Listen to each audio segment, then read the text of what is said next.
Hi hello నమస్తే welcome to my channel. ఈరోజు రాత్రి 9 గంటలకు కుకు విత్ జాతిరత్నాలు ప్రోగ్రామ్ అయితే స్టార్ట్ అయిపోతుందండి. ఇక ఈసారి ఓన్లీ కుకింగ్ మాత్రమే కాకుండా ఎంటర్టైన్మెంట్ మాత్రం అంతకు మించి అంటున్నారు మన జాతిరత్నాలు. నిజమేనండి, కుక్స్ ఎంత శ్రద్ధగా చేస్తున్నారో దాన్ని చెడిపేయడం కోసం మన జాతిరత్నాలు అంతకు మించి ప్రయత్నాలు అయితే చేస్తున్నారు. ఎందుకంటే లాస్ట్ టైం జాతిరత్నాల కంటే వీళ్ళు అధిక మించి అన్నట్టుగానే ఎక్కువే చేస్తున్నారు, కానీ అస్సలు తగ్గట్లేదండి.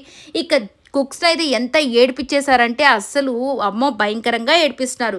కాకపోతే కుక్స్ కూడా ఎక్కడ తగ్గేదే లేదనకుండా వాళ్ళ వంటలతో జడ్జెస్‌ని మెప్పిచ్చేస్తున్నారు. ఈరోజు మాత్రం ఫుల్ ఎంటర్‌టైన్‌మెంట్ మాత్రము పక్కాగా ఉంటుందండి. కడుపుబ్బా నవ్వుకోవచ్చు, కడుపుబ్బా తినొచ్చు అన్నట్టుగా మంచి మంచి రెసిపీలతో మన కుక్స్ అయితే రెడీగా ఉన్నారు. ఇక మన పల్లవి గారైతే కరివేపాకు చికెన్ చేసి లీడర్ బోర్డ్‌లో హైలో అయితే ఉన్నారు. ఇక లాస్ట్ కళ్యాణ్ ఫస్ట్ టైమ్ చేయడం కాబట్టి పాపం కొద్దిగా మార్క్స్ తగ్గాయి. బట్ ట్రై అయితే బాగా చేశాడు. ఈ వీడియో నచ్చితే లైక్ చేయండి, షేర్ చేయండి, కామెంట్ చేయండి, సబ్స్క్రైబ్ చేయండి.